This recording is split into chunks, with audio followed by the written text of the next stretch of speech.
Beste kuraj bebi kako ste. Danas sam odlučio da riješim dilemu za najboljeg igrača svih vremena.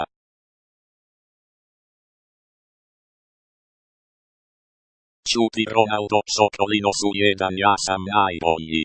Daj ne sebi plavušanu jedan, ne znaš preći 5 metara bez da ti neko uzme loptu.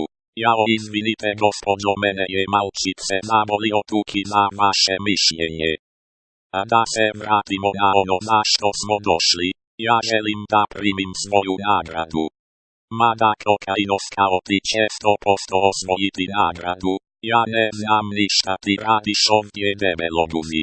Aj recite mi samo koliko ste svjetskih prvenstava osvojili, a ti Ligi šampiona. Kako je lijepo gledati nižu klasu fudbalera kako se svađa oko titule. Umukni Starkejo, u tvoje vrijeme nije bilo ni ofsajda. Reci to mojim 1283 gola. Momci razlaz, moram doći do svoje titule.